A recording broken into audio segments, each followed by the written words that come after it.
পঞ্চম কারণ বলেছে, এবার শিশুটি যখন স্বাভাবিক খাবারে আসে তার মুখে তুলে দেওয়া লজেন্স, চিপস, ড্রিঙ্কস চলতে থাকে 40-45 বছর পর্যন্ত। এমন কোনো কুখাদ্য নাই সে খাইয়ে শেষ করে।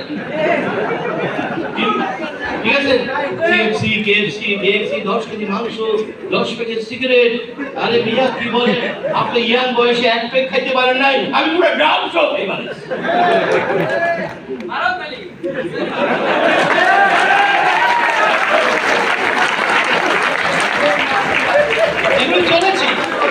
এগুলো চলেছে ঠিক 40-45 বছর পর এই কুখাদ্যের আঘাতে দেহটা বলছে, শরীর কেন যেন ভাববা। সকলে মিলি বললো, তাড়াতাড়ি ডাক্তার দেখাও, দেরি করো না, দেরি করলে রোগটি বেড়ে যাবে। আমরা ডাক্তার দেখালাম, ডাক্তার সাহেব টেস্ট করে বললেন একটু, কি বললেন, কি ধরা দিলেন, ড্রাগ না মেডিসিন? লাইসেন্স কাছে জোরে কাটতে দেন। কি হলো, ড্রাগ খাওয়ার সাথে সাথে সমস্ত সিম্পটম কি হয়ে গেছে। এখন তো সে বুঝতে পারে না কিছু। আমাদের রোগীরা বলে, জানেন, তো ডাক্তার দেখানোর আগে এক পিসের বেশি মাংস খেতে পারতাম না, ও বড় ডাক্তার দেখাইছি তো এখন মাশাআল্লাহ 10 পিস খাইতে পারে।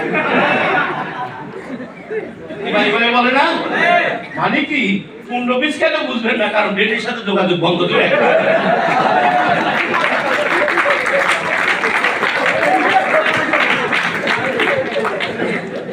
আমি কি বুঝাতে পারছি বিষয়টা?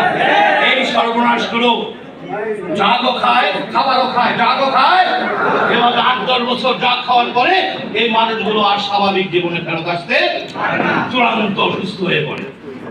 Message clear? তাহলে আসুন, শরীর যখন ফার্স্ট মেজমেজ করেছিল, ভালভাল করেছিল, কার কাছে যেতে বলেছিল? কার কাছে যেতে বলেছিল? ডাক্তার না নেচার? শরীর বলেছিল ব্যাক টু।